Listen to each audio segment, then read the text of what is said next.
I'm Anthony Fio, and you're listening to the Talk Carby to Me podcast. There's a quote that I've come to like, and it gets me thinking a lot, especially in terms of humans, how we age, and how we view age. And it comes from Christopher McDougall. He's the author of Born to Run. And it's, you don't stop running because you get old. You get old because you stop running. One of the thoughts that brings out of me is when you look at the difference between like an adult and a child, whether that be in daily life or in the gym or in a training situation. Usually the child has a lot more freedom of movement most of the time. They're less stiff, they're less rigid. They haven't really been impacted by the lifestyle choice that the human grows up and eventually goes on to. I think far too soon we start to see some of those signs of stiffness, lack of use, lack of mobility. And we start to say, oh, we're getting old, when in reality that window could be open a lot longer for most of us with various interventions and training and exercise and stuff like that.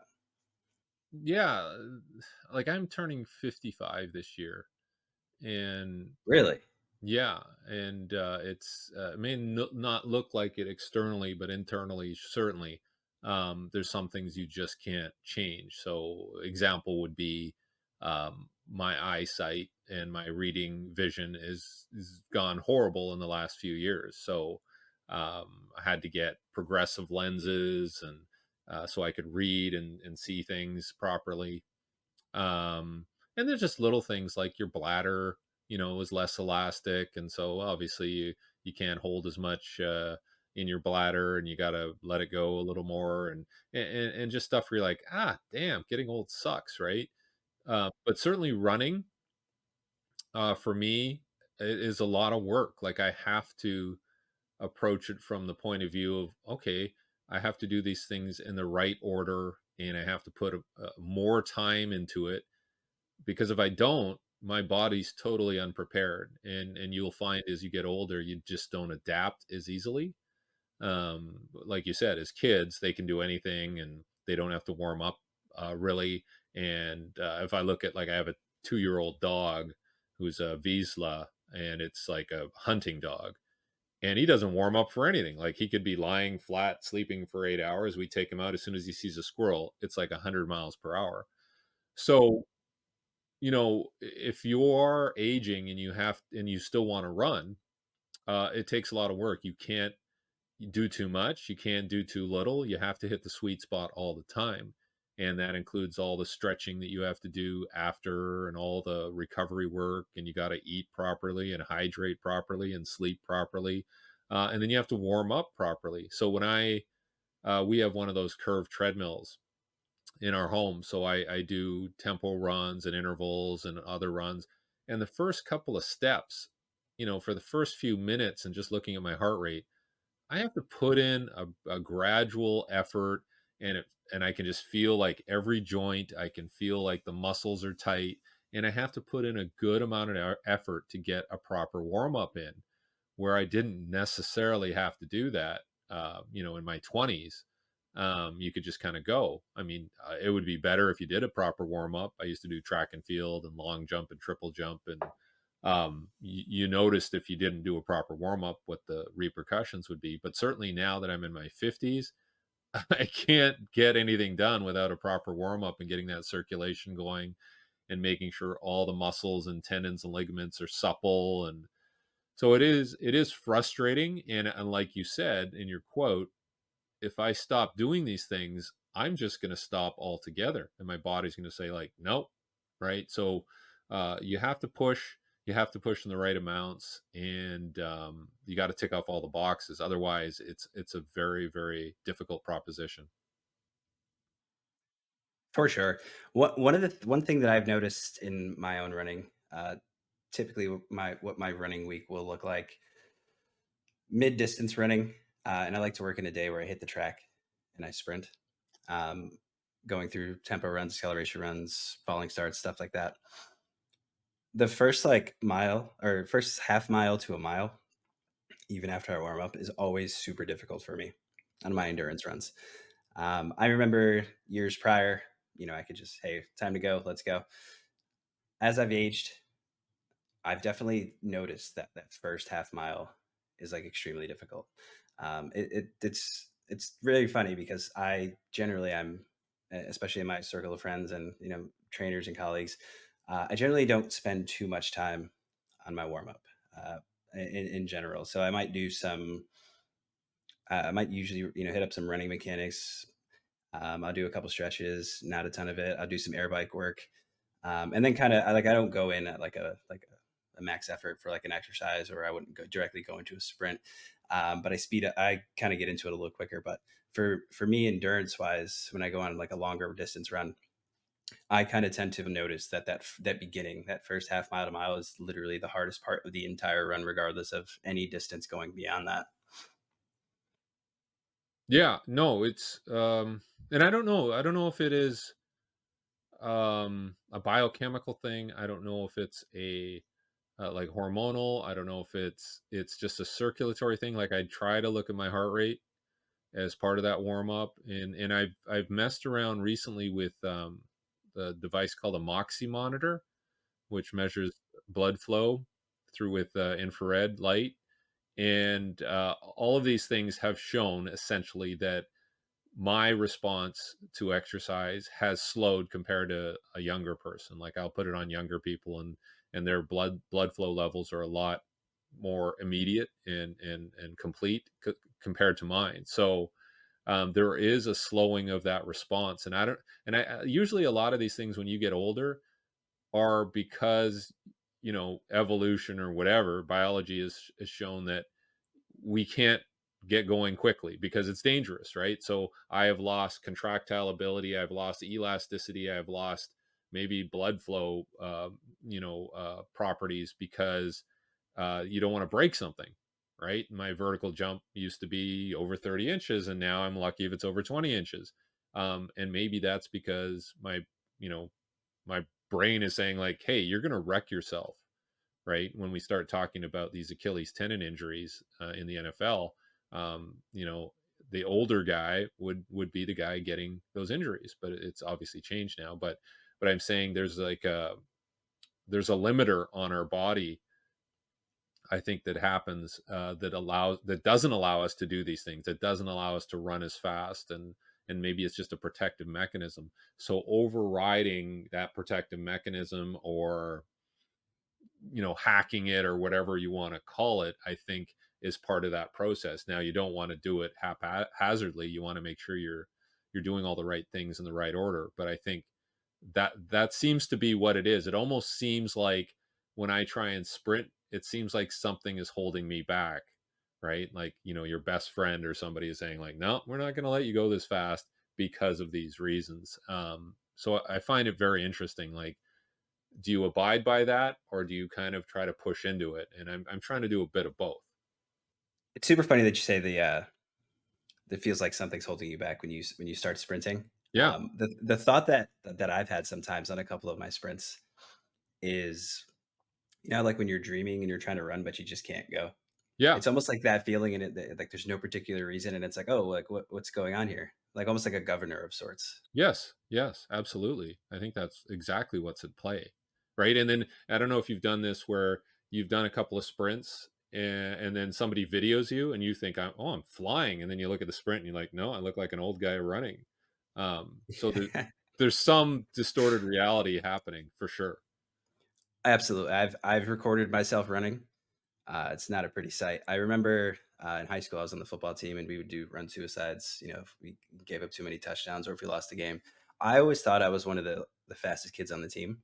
Hindsight 2020, like as I look back, and everyone was always like, "Oh, you always look really weird when you're running." Like in my head, I'm running like I'm the Flash, like I'm perfect form. I can go to the Olympics, but visually, minimal arm swing, leg drive wasn't enough, knees weren't coming up high enough, and stuff like that. And like hindsight is always 2020. And now going through running drills and some of the sprint mechanics that you've gone through, I find like, oh, I see what the issue was in my youth, as far as like what the difference was, what I thought was happening versus what the reality of that was.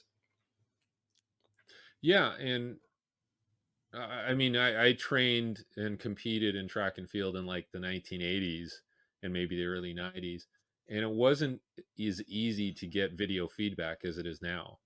right? So you kind of relied on the coach to tell you what to do, and if you're doing it right, maybe once in a while you saw a video, but it's almost like when you were younger and you hadn't heard your voice, it sounded foreign to you because it sounds different when it's played back to you when it's Sure. recorded, right? I think it's kind of the same thing. You have a thought in your head or a perception of how you look, and then when you see it differently, you kind of go like, oh, right. So we don't.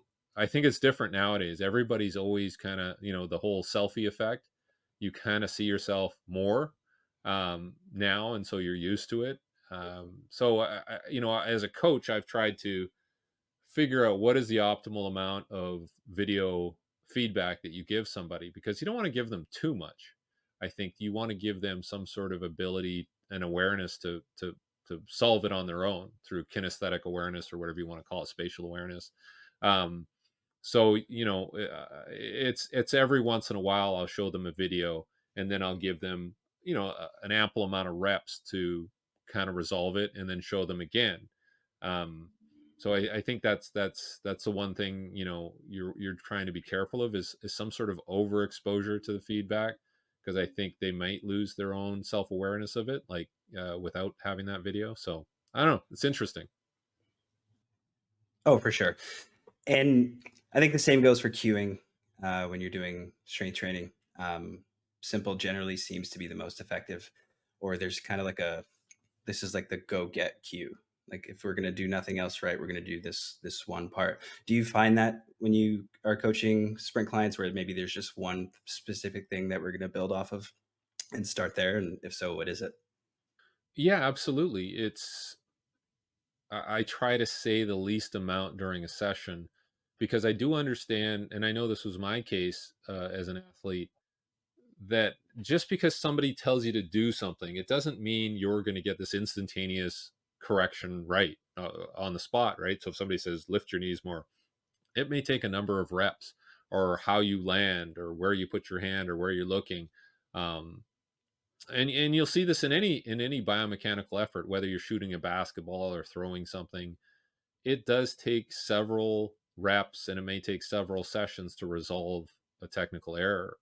If somebody corrects it immediately, I'm always concerned about retention. So you want to evaluate over a larger sample size, so more repetitions, more sessions. Um, so I'm very cognitive of that whole effect. And so if I'm saying something constantly, it keeps resetting the table, right? So if you like, the common cue I use is just up. So that might be get your hands up, that might get your hips up, get your knees up. But I just want you to think of opposing gravity. So I want everything to kind of rise. So I just use the word up, one syllable. Pretty intuitive, right? Up. And usually that solves a lot of problems. Whether it's postural, whether it's a limb movement. So I don't have to say anything else. If I say take your hand, put it up here, hold it up here, it's just a lot of information. It can muddy the message. So I'll say up, and then I let them go through 4 or 5 reps, and then I might say up again, um, and usually it resolves itself. So I think there's a level of patience as a coach or an instructor that you have to have when you're teaching people, and you're not always going to get instant gratification, right? This whole idea of delayed gratification is so important, especially in learning. So, do we want to rush it? Do we have to rush it? Most of the time, no. And that's why I think I get a lot of success in rehab scenarios of teaching people. So somebody's been injured, and then we teach the mechanics as part of the recovery and the rehab, because typically you have more time, right? It's a delayed process because it needs to be. So that's when I make a lot of significant changes, is this rehab, right? Whether it's hamstring rehab, ACL rehab, whatever.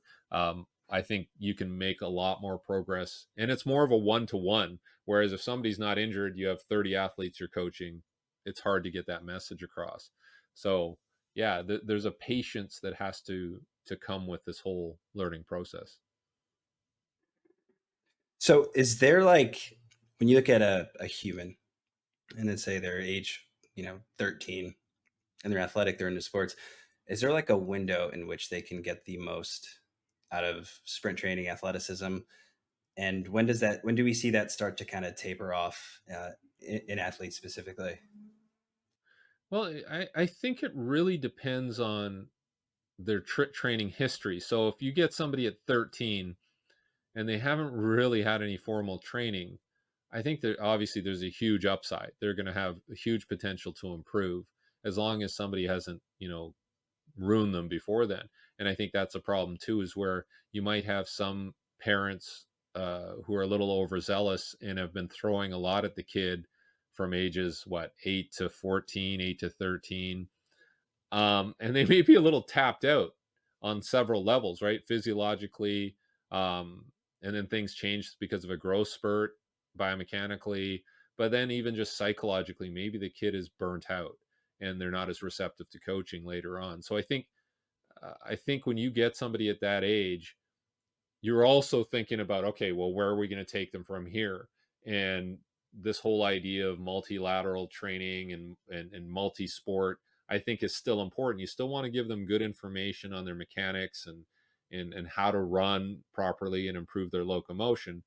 But you're not, like, even with my own kids, we were never thinking about, oh, we want to make them the best runners now. It's like, let's make them play other sports. I'll give them a few things to think about, and organically they've turned out to be relatively decent athletes. Could they have been better? Sure, but I'm always thinking about what are the mental health implications too of really, you know surrounding them with too much information and too much pressure and stress around that. So they've developed pretty good, and they're good humans and they do well in school. And so I'm thinking of the contextual environment for them and just making sure that, okay, yes, they're improving. Are they improving? Are they getting better? And certainly there was a window of opportunity of that, you know, going through puberty and growing and just giving them enough so that it didn't overstress them and create, too many injury issues, overuse injuries, and just keeping them excited about training. So I think you're always weighing all these things, like, yes, they're getting the physiological stress. Yes, we're giving them some biomechanical cues. Their awareness is pretty good, but they don't hate me as a parent. They don't hate training. I think you have to keep all that in perspective as well.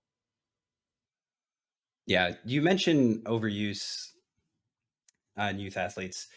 Do you think it might play a role in some of the instances where you might find a youth athlete get injured because they originally might have been someone who they were looking to play football, and due to like the rise in CTE or the risk, maybe they choose to, instead of just playing football, now they are a soccer player and a basketball player, and then they do baseball in the spring, and then in the summertime they might do something like a flag football. So there's more cumulative activity. Do you think that plays a role at all in what we see sometimes in youth athletes? I think so. If they do what you're saying in terms of that multi-sport approach, they're going to get different exposures to different types of activities and movement qualities. And assuming the coaches aren't psychos, right? Um, the opposite of what I've seen is you see the kid who's the ice hockey player, because I'm in Canada, right? And then that's all they do. And so, if you're an ice hockey player and you're on the ice a lot, well, what happens? Well, you're going to get shortened hip flexors because you're over it, always over in the skating position. And it just changes your mechanics and overuses certain tissues. If you're in football, um, American football, you're in cleats, and a lot of the times the youth level they're on turf, and so maybe there is degradation happening at the tendon level because things grip a little harder and the ligaments are getting stretched. So I think that multiple exposure, if you're on a basketball court, it's different, right, versus a soccer field, versus the requirement, which is longer runs, a little more continuous, where football is reset, go again, hit, whatever. And then baseball is completely different altogether. So I think that model is going to produce healthier athletes in the long run. The unfortunate side is that early specialization does work. Like, if you take some, we know that we know that Tiger Woods and all these other athletes, you know, succeeded because they started early and they specialized. So then you move up the ranks, and there's always going to be a poster child for that. Like, oh, they started early and they're really good, but we don't see all the collateral damage from that approach. And I think even hearing from friends who a friend of mine, Art Horn, works for the Boston Celtics, and he was in the medical side, and then now he's in the administrative side. But he was telling me, going through the NBA Combine and seeing all the younger prospects coming through, uh, with like surgeries that they've been through already, and the amount of hardware that they found in their legs and their ankles from fractures or feet, screws and plates and things like that. So this wasn't something that was an issue 20, 30 years ago, but now, because they're playing in the winter, they're playing in the spring, they're playing in summer leagues, and all they're doing is playing basketball, there's a lot of wear and tear. And there's a lot of similar movement patterns that are being repeated over and over again. And some kids are going to be resilient and survive, and some kids aren't. Um, I even talked to somebody about, the impact of just doing one sport on the cardiac system. And you'll see there's these instances where people have, our kids have cardiac events, and pass out. And there's been a couple of them lately, obviously a high profile one, and he thinks it's because they're doing just the same activity over and over again, and it's not stressing the heart in different ways to provide more resiliency. So it affects the thickness of the heart wall, and it affects the electrical system that fires the heart and all that. So I'm like, oh wow, I never even thought of that. So um, these fatalities, could be a result of the preparation, right? And you don't think of that till it happens, but I think having a well-rounded approach is always going to be better. And maybe you don't make it to the NBA or the NFL, but maybe you still have a successful collegiate career. So I think you have to weigh these things, and plan around that for your if you have kids.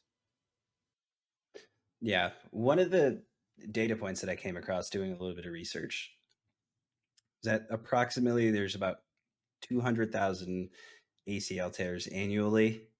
Data might be skewed a little. This is in the United States. Data might be skewed a little bit, so feel free to add context there if there is.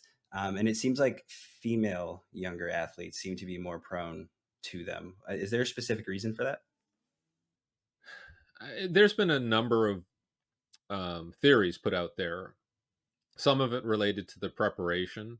So and I don't know if that's the same now, but in the past it's been, well, female athletes weren't doing the same amount of preparatory work, strength and conditioning, strength training, but I think they're doing more of that. I think there were some issues with regards to the hip to knee angle. I think they call it the Q angle, and Yeah. it's biomechanically sets them up for a little more stress and torque through there. Probably less ability to internally rotate, uh, just based on the pelvic angle. And then off, there's other things in relation to their menstruation cycle, and how it affects their ligaments. So I think there's a number of things going on there. Um, I found when I worked with women's soccer at the collegiate level, and even at higher levels, I found they were like really aggressive. Like they would go in harder for some of the tackles and stuff like that. And I didn't want to use the word reckless, but I'm just like, wow. Um, and so I don't know if that has anything to do with it, just their approach to the game, but it's certainly multifactorial. And I don't know if those numbers have improved. You would think, with all the science and sports science and everything now, the research, that we'd have some improvements, but it seems to be going in the opposite direction for all these injuries. It seems to be getting worse. So it is very concerning, right? At the pro level, at the youth level. And it has to go back to some of those things we talked about: the multilateral development, the amount of effort going into their preparation, rather than just jumping into competition and sport specific practice all the time. I think that's probably the answer. And and you can talk about things like turf and shoes, exacerbating these things. And I think that's all they are. They're amplifiers of the problem, which is if they have poor mechanics, they're fatigued, the tendons are overstressed. Then you add a grippy shoe on a grippy surface. Well, that's going to amplify everything. But I don't think that's the main reason. Yeah, the grass versus turf issue has come up a lot recently, especially in the last probably 2 to 3 years. Players themselves have been a little bit more vocal about it in the NFL, especially usually after they play a game at MetLife. Hmm. What as far as like what they might be experiencing on the difference between I'm running and I plant in turf or I plant in grass, is it that the turf is just a harder surface, so there's more like reverb through the muscle, or is it um, just a harder surface, so there's not as much give to it? Like what might they be? What might lead them to that thought? I think it's a perception. I think it's that it's been put out there that it's a it's a potential cause. So everybody's like gravitating towards it. I don't think the reality is the same. I think I think there's differences. I think there's variability in the surface, and that's the problem. So if you if you talk to most people in the NFL, most of the practice fields are grass. So in training camp and in season practice, unless the weather's horrible, they're going to be practicing on a grass surface, a natural grass surface. Now, that grass surface is well manicured. Some of them are hybridized, so they are very resilient, genetically modified grass surfaces, and they're much more resilient than maybe what's at the average park, near your home. So if like I've been down on the field in Arrowhead, it's a natural grass surface. It looks like turf. I'm in my tennis shoes and I'm running around. I'm like, wow, this is pretty grippy.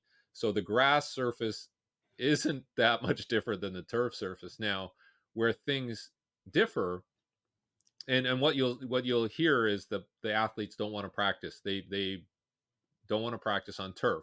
So they'll do whatever they can to be on a grass field. Because I think generally it makes you less sore. Now, I think the problem with the turf isn't that it's hard, or sorry, it's not that it's just different. So if you go on a new turf field, it feels almost pillowy, like it's almost too soft.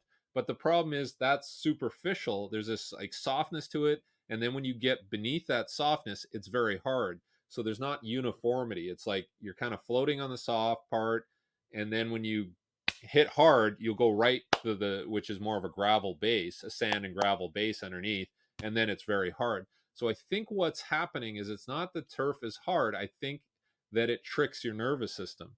So when you hit the soft part on the top, your body's thinking, "Oh, okay, it's soft, so I have more of a compliant surface, and so maybe the muscles and tendons tune themselves to that soft surface, and then all of a sudden you hit a hard surface below. It's like a friend of mine was saying, like, there's a reason why your dashboard is stiff. Like it's soft, but it's stiff. It's if it was cotton balls, then eventually you go through the cotton balls and hit the metal frame of the car, right? So I think the same thing is happening with the turf. It's creating a confusion where if you're not tuned to it and your body isn't tuned to it, the muscles don't fire in the right sequence, and then that creates the joint injuries, the ACLs, the Achilles, whatever. And if you're practicing on a grass surface through the entire week, and then you go to MetLife and you're on this different surface, that's why it's a confusing proposition to your brain and your nervous system. So I think it's much more complicated than my foot gets caught in the turf, or it's a hard surface like AstroTurf. It's way more complicated, and even within the turf surfaces, they're all different too. So if you um go to MetLife and then you go to Arizona or Vegas where they have the rolling grass turf or grass that they have there, that feels different. It could just be slippery like the last Super Bowl, people are sliding around. So when I went to the NFL Medical Summit last year and presented, there was a surface guy there who was the NFL expert, and he's saying there's 30 different fields, and that's how he led. He's like, you can talk about grass versus turf, but all the turf surfaces can feel different, all the grass surfaces. And so you have 30 different surfaces that you're trying to get calibrated to as an athlete. And it's very difficult because you're practicing at home on the same surface all the time, and then you go to a different surface. So it's just all of these factors and variables make it very difficult and confusing for an athlete to get prepared, if that makes sense. Oh, for sure. I think a great example of what you're just talking about as well. Aaron Rodgers, who probably had the most high profile Achilles rupture this season. He plays, 17, 18 years in Lambeau, which to my understanding is a grass field, and then signs the Jets, who go Jets. And then you have, 1 minute into the game. And granted, I mean, the way that hit happened, I feel like with just that angle, that might happen on any surface. But it could be one of those things, kind of like what you were just alluding to. Yeah, and there's other factors that we don't know about that led up to that, but there certainly was a calf injury earlier in the off season. And so how did they handle that? Like how because in any of the research that I've gone through, and I've gone through a lot of it in the last 4 years, if you undertrain or you unload, so say he has a calf strain and he unloads that Achilles tendon for, I don't know, 3 weeks. It only takes about 2 weeks for cells to deteriorate in a tendon if it's unloaded. So if you're doing too little, you're going to have mass loss in that structure. If you do too much and you degrade it, there could be problems too. So if you go from unloading for a long period of time and then you hit training camp, maybe you go from a weakened tendon that gets degraded during training camp, and then it's set up. Like none of these tendons, from what I understand from the research, none of these tendons are perfectly healthy, thick tendons that just snap because of the surface or the hit it's there's some sort of degradation happening, whether it's underuse or overuse. So I think until we understand that better and what is the sweet spot for training those tendons, it's very hard to prevent, right? It's because I went through the last 4 years and trying to figure out what month were all these tendon injuries happening, and you think, well, intuitively it would be preseason and training camp, but it's not. There was 1 year when it was December, and there was 1 year when it was November that was the most. So I don't know. But certainly there's a wear and tear factor or a disuse factor that leads to this, and whatever the hit was or whatever the movement was just the straw that broke the camel's back. So it's very complicated. The fantasy football manager in me loves the research that you've been posting, that you've been going through, that you just alluded to, that we're going to talk about. I always look at it as a coach, and I see things, and I'm like, wow, like it seems like this one specific team, everyone on this team has a hamstring injury, or everyone on this team has a sprained ankle. Like what goes on in that training program? Whereas you look at some teams, and their injury report, you don't see those same things, and maybe they're a different kind of injury, a different style. How much of that is at play as far as like is that so much looking at that and saying, okay, well, this team doesn't have a great program in place, or maybe they don't have the best fit between player and system? And like, how much of that do you think that plays a role? Because it's pretty relevant almost every season for the last 4 years, especially with the data that you've been showing. Yeah. Well, you know what I will say? I say the gambling sites and the fantasy sites have some of the best stats because there's money riding on it, right? So Yeah. if you follow those sites, everybody's on top of the number of injuries and all that. So it's it's quite interesting. Um, but I would say that if you look at a team and there's a problem, you have to look at a couple of things. You can't, like, everybody's like, well, the medical staff must suck. Well, the medical staff are usually dealing with it after, right? So then you go, well, it must be the strength and conditioning staff. Well, okay, but the strength and conditioning staff don't have a lot of time to prepare. They have 5 weeks in the off season, then they don't see them for 5 or 6 weeks, and then training camp starts, and you might have a 30-minute lift twice a week. So it's very hard to pin it on just the staff because there's so many other things going on in the players' lives. You can start to look at how they practice. I think that's the big thing, because some teams probably practice more aggressively than others for whatever reason, and that might mean, maybe more full contact. Maybe they try to, because there's been some contraction of the practice times and all that. So And I've heard that some coaches, like if you used to have 2.5 hours per practice and now you have an hour and a half, they just try to densify it to fit in that hour and a half. So if you're trying to do that, you're trying to squeeze more out of the orange, right?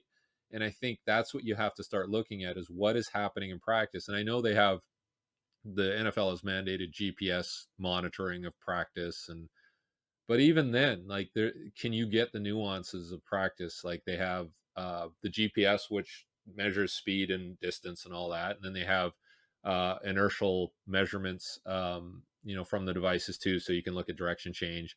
But can you look at how the foot is hitting the ground at different times and how much torque and how much for those type of movements? I don't know. So if you've designed a practice that's going to try to simulate the intensity of the game, and you're doing that several times in the week throughout the season, maybe that's something that we have to look at a little closer. And then, again, you can start talking about, well, what kind of cleats are they using? Because there was a team I was helping out. One of the guys on the team, a receiver, tore his Achilles tendon, and when we started digging deeper into the whole thing, I found out that this player wanted to wear a new pair of cleats every week because he thought he was like Michael Jordan, like you could change your shoes out. But if you've played football, you know that the cleats are really stiff and you got to break them in. Oh So if yeah. you're wearing a stiff cleat every week and it hasn't been broken in, that's going to manifest itself in something higher up in the chain in your Achilles tendon. So you have to really, take a CSI approach to this and start looking at case by case and what is going on. And then when you find out, okay, we've got the footwear thing figured out, we've got the surface figured out, we figured out training loads, and we know that this player is doing the right things in the off season. It's so hard to pin it down. Like if you're a fantasy owner or you're gambling on something, like you need inside information on this player and what's going on, to really get a better idea of where to put your money. But certainly you'll see tendencies with certain teams in practice. Like I know because of the work I've done with the Chiefs, I think Andy Reid has a pretty good gauge of how to stress the players from training camp to early season to mid season to late season and all that and into the postseason. So he has a feel as a coach. Is it science based? Probably not. It's probably very, very intuitive for him, and they seem to do pretty well, at least in the last 6 years, 7 years, with not having a lot of catastrophic injuries.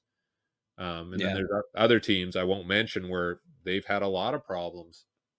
Um, and people will blame the field, this, that, and the other. But I think it comes down to the way you practice and the things that you do on a day to day basis.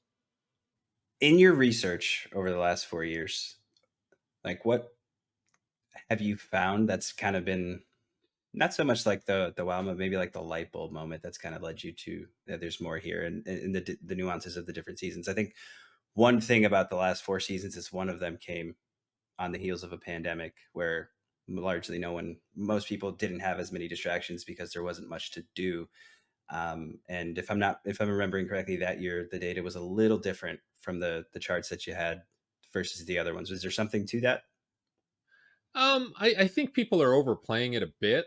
Like, because if you look at, like, I looked at 2020 to 2023, like 4 years there, and the incidence of the injuries changed at what time of year, but the totals didn't really change that much. Um, and so I don't know. I think it does come down to the end, like how the athlete is treating themselves throughout the year. So are they getting a nice distribution of work throughout the year, or is it like once the season ends, they just sit around for 2 months and then maybe do a little bit here and then they take more time off? And so I don't know. I think the way the collective bargaining agreement is arranged in the NFL, it looks like they're trying to give the players more time away from the facility and not as much demand on the players. That's the players union going, "Hey, we're doing a lot in the season and we just want to give them a break." And I understand that.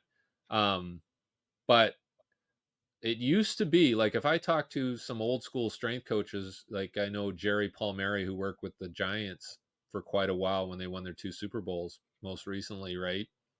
And he would tell me about they had 12 to 16 weeks of strength and conditioning where players would come in and they would work on strength and all these, other capacities. Where now you have 5 weeks. You have 2 weeks where it's strength and conditioning in the off season, and then another 3 weeks. But then practice has expanded in the off season, so you have more specific stuff being done. So the OTA period, it goes 2, 3, 4. So 2 weeks of strength and conditioning, 3 weeks of strength and conditioning and individual work, and then you have OTAs, which are off season practice. And they'll say walkthrough and whatever, and there's no contact, but they're still doing a lot of specific movement drills related to the game.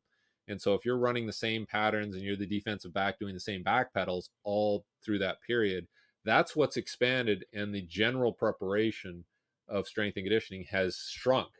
So I think that's part of it. I think the preparation periods have shrunk. So, in the old days, you had a lot of time for preparation and building up general qualities, where now it's all just football specific, and everything you see.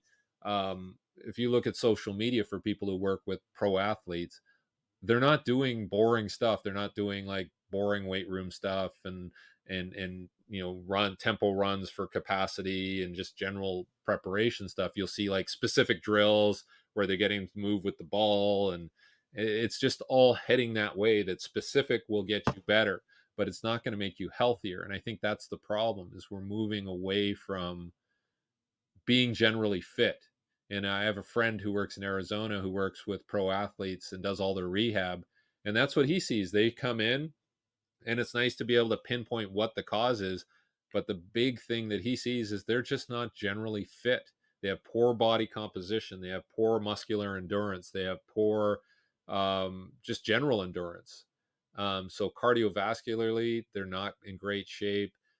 They might be very elastic and they might be able to throw the ball really hard, or as a pitcher or a quarterback, but maybe their movement quality isn't as good as it could be and their general fitness isn't as good as it could be. So I think that's what's happening. And we go back to our original discussion around, well, do they have a multi-sport development as a youth, and how long did they carry that through until they were a pro?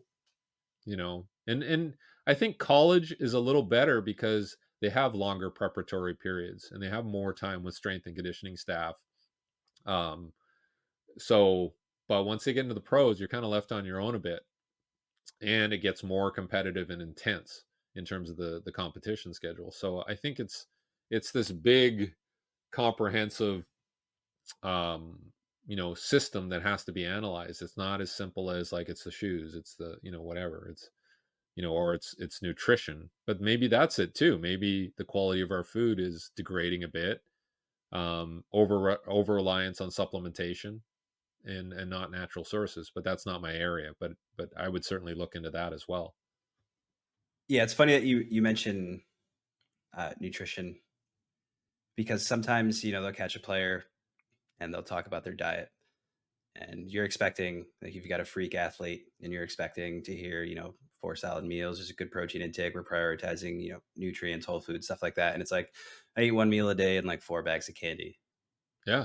And the person is just an amazing, incredible athlete, and it like in your head for a second, especially from our shoes as a coach in the industry. We're like, what? I would have never guessed that that's what you did on a day to day. Yeah, I think there's this perception amongst general population that these athletes are all doing everything right, and they have good trainers and they have personal chefs and they have the best medical staff around them all the time. But you will be shocked at some of the stories I hear about. Yeah, they're doing everything wrong, but they're just so talented and genetically, prepared, that they overcome all of these things that they're doing wrong until it goes wrong, right? And I Sure. think that's where everybody's kind of like, whoa, right? Like, I mean, do we all, each of us, do we honestly know what Aaron Rodgers is doing for his physical preparation? What's he's eating? What other things is he taking? Right? We don't know. So that's for something that for him to look at and review. But I would say that for every athlete, are you following them 24 hours a day and making sure they're putting the right things in their body and doing all the extra work to make sure that they're physically fit and recovering? And And you'll see once in a while, like you look at like Kobe Bryant. I remember meeting his strength coach. This was years ago, like 20 years ago. And he kind of went over everything that they were doing. And it was a comprehensive program. And he paid that guy to follow him around the world throughout the year. But how many people are doing that? You'll hear about Tom Brady. He had his staff, and so there's a few people doing that, but not everybody's doing that. So Yeah. So I I came across, and it surprises me too when you hear about the routines and stuff like that. I came across a video, and this just kind of put a thought in my head, and I'd love to hear as far your opinion as far as maybe it's something that could be another contributing factor too. Do you think that every so often in sports, and maybe we see it now more, an athlete comes along that just from a genetic standpoint is just so different to everything from a physics standpoint that the sport has seen? An athlete that comes to mind is Michael Vick. When he was there was a game at Virginia Tech, bowl game, where he was being interviewed about it, and he's talking, paraphrasing here, that he was popping dudes ACLs left and right, and like he's making his runs. And if everyone remembers the Michael Vick experience back in the early 2000s, the guy was fast. The guy came in the NFL, he did the same thing. But in that specific game, they were showing got players actually trying to tackle him, and getting injured, hurting their knees, spraining joints, a couple ACL tears from that game. Is it something that maybe we're seeing more athletes of that caliber enter the playing field that might be, and that kind of changes the dynamics of the game when you look at people like, you have like someone like Tyreek Hill, who's incredibly fast and probably faster than most people on the planet? Is that something that plays a role, do you think? I mean, it's a very good question. Um, I don't I don't think there's that much variation in somebody's genetic ability, and I think there's a lot of really good athletes out there now. Are there nuances that they're doing, or is did their environment produce something that's exceptional? Possibly. Um, I think it's very circumstantial, but certainly we don't know again what everybody's doing. Like, I don't want to paint everybody and saying that they're doing performance enhancing drugs and all that, but it is out there. Like, I had spent 10 years working with Ben Johnson's coach, Charlie Francis, and we found out that they were doing certain things, and other people in that race were doing certain things, and it's kind of like, oh, that was back then. But I think everything's advanced significantly, and there's still that going on out there. There's still performance enhancing drugs being used. I don't know who's using them, but there could be an explanation for a lot of the things that we see out there that look amazing. But it also could be an explanation for why there's more catastrophic injuries. Maybe they're being amped up to a degree where their body just can't handle these forces and these outputs on a regular basis. So I don't know. It's I think it's very interesting. Um, and on top of it, there's all these other demands that are newer on people in terms of like social media and all the stresses and technology. And I think there's a lot of variables that we're just not accounting for. So I would love to think that there's like genetic freaks out there that once in a while pop up, but usually there's a more simple explanation for it. um so it's interesting though. Like, it does make it interesting if you're in this field and you're trying to go, okay, why is that person good? What makes them good? Is there a developmental model that we can follow? Was it pure luck? Was it just circumstances combined to make them a great athlete? Like, if you look at Patrick Mahomes, maybe there was a certain combination of his father being a major league baseball player, and the environment he was in was more a little baseball centric, but he also played basketball and football. And maybe all those things came together, along with the fact that he got drafted, drafted by the Chiefs, and he had Andy Reid to help supervise his development, and he didn't play his first year and worked under Alex Smith. Maybe all of those things came together and made what he is now. And it can't necessarily be duplicated by everybody. So I think there's a lot of that happening, where it's just, the stars align, the planets align for that person, and it works out, where it can't necessarily work for everyone that way. Sure. I think Pat is a great example. He's in the quarterback documentary on Netflix, and you kind of see a little bit of his day to day.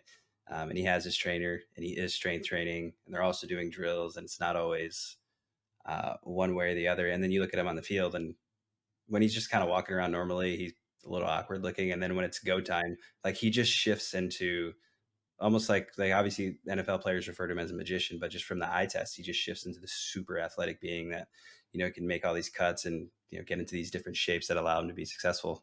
Yeah, he's unique to himself, right? So it's not like somebody's going to go like, "Oh, I'm going to do exactly what he does and see the same result." He's just very unique. So I think there's something to that. There's something to finding the right mixture for you know every athlete. They have to find that individual, those individual qualities that will make them better. But you can't create a template and a cookie cutter system. It's just too difficult. So sometimes it's like a lottery pick, right? You just don't know if you're going to get the numbers come up. So I think people are always trying to like come up with the secret sauce and the secret formula, and it's so difficult, right? It's like drafting a quarterback. Yeah. You don't know, right? Everybody says, "Oh, well, I knew Patrick Mahomes was going to be like." No, we didn't. I don't. You can say you did, but it's so difficult. Like in this draft class, is it going to be Caleb Williams? I don't know. Like, is it going to be the guy from North Carolina? It's so up in the air. So, but somebody will win. Somebody will get that guy. So it's funny. I find it interesting every year. Yeah. Last year was a great example when you have Bryce Young and CJ Stroud and the conversations going and their eye tests in college, very different from their eye tests in the NFL. Oh yeah, yeah, yeah. It's a license to print money if you can figure it out. But I don't think anybody's going to figure it out. So Yeah, definitely not. So let's say I'm someone, your run of the mill 26-year old. One of the things that you kind of touched on was changes and factors in society that we don't necessarily always look at. One of those things is our just regular posture. We now have social media. We work at desks. We drive around. So you do see a little bit more of your gen population human these days. A little bit leaning a little bit towards more like a hunchback posture. Um, let's say I do work out occasionally 2 to 3 times a week. I'm looking to get some athleticism, maybe maintain some. What are some elements that I would want to work into my week regarding athleticism specifically that would help me? Maybe if I want to try to run a little bit faster, maybe if I want to move a little bit quicker, have a little bit more power, things like that. What are some things that you would recommend kind of adding into a program like that? For myself, I do rely a lot on the running drills to maintain qualities and also like as a lead in to doing more intense qualities. So if I'm just doing things like skipping and running high knees, I know that I'm building the vertical qualities, like the ability to hit the ground and rebound off the ground, elastic qualities. And then I'll mix in like some combinations of different jumps, pogo jumps, single leg, double leg, maybe some bounding and hopping routines. So I'm always very conscious of this ability to create train that reflex action of bouncing off the ground, because I think that's the thing we lose very quickly, and may contribute to some of these soft tissue injuries. So, if I'm working with somebody, whether it's in rehab or introducing them to running fast, we spend a lot of time on those types of activities, the drills, the jumps, and even throws, because I think it helps create a foundation of work that not only makes you better but also protects you from these soft tissue injuries. So that's huge. Looking at throws specifically, I personally enjoy the almost like the combination that in some of your drills you have going on where you start off with the ball, you throw it, and then you're running. Talk to me a little bit about that, like what that does to the body as you're going through a drill like that. I think it just it's like a starting strength thing, right? So you're obviously going to push something and then follow it up. So I think it's just a good way to prepare the body, for what's going to proceed after that. And you know, it's just like a triggering mechanism, and you won't always have to explode off the line when you're playing a sport. Sometimes you're jogging and then you run fast out of a jog. But I think it's a good way for somebody to kind of set up a start, have some sort of power and strength movement at the beginning, because that's all starting is. It's a strength, a maximal strength, and a power quality that you're trying to develop. So it's a good way to when I work with kids, it really makes them think about this idea that the start is this. It's not this long push, but it should be, like, I use the word pulse. Like, you should pulse off the line, so it should be quick. It shouldn't be a long hard push, because the longer you're on the ground, the harder it is to move fast. So I think it's something that really um, introduces people to this idea of, like, okay, let's be quick off the line, and then you get some other qualities along with it without having to always be in the weight room. When you talk about running drills, pogos, hops, and stuff like that, and in relation to how long you spend on the ground and trying to build a vertical quality, is there something specific about running on a curved treadmill versus a regular treadmill that either helps or kind of amplifies some of the mechanical things that we see when people run? I like the curved treadmill mainly because it kind of adapts to me. Whereas if I'm on a motorized treadmill, like, I'm picking the velocity, like, oh, I'm going to run 10 miles per hour. And then even when I'm running on that treadmill, it doesn't have enough variability that my body would demonstrate. So it feels like I'm following the treadmill. Whereas on the curved treadmill, I'm kind of leading the action and determining the velocity. And there is a bit of a loading effect, because if you've ever been on a curved treadmill, you know that the belt itself is quite heavy. So you have to drive this belt with every step. So there is a strengthening quality to that. As far as the curve goes, I think there's, different effects on terms of, like, your landing mechanics versus a flat deck on a motorized treadmill. So it's a little different than running over ground, but I think a combination is not a bad thing. If I'm doing a longer steady state run, probably easier to do it on a motorized flat treadmill. If I'm doing interval runs where I want to jump on, jump off, and just change the velocity easily, I like the curved treadmill, the manual treadmill, because I'm kind of determining what that speed is. So that's sort of the differentiation I have with those devices. Yeah, I've seen working in commercial gyms for quite a few years. I've seen a couple of the motorized treadmills jump on, jump off kind of accidents, and you see people Yeah. slip off. Which I mean, I've done it myself, not the slip off part, thankfully, but like it's just a very awkward experience, like jumping on a treadmill that's already moving. So, all right. So, where can people find you, and what's next for you and your team? Right now, if you go to sprintcoach.com or runningmechanics.com, there's information there on whether it's courses or other educational resources. The Sprint Coach is more like consulting and training, where the running mechanics is directly for my courses that I do online, but also we do in person. So I'm hoping to do the running mechanics courses this spring in Arizona, and maybe a few other places. And then the other thing that I'm really focused, and then on Instagram, it's just Derek M Hansen, or at Running Mechanics as well.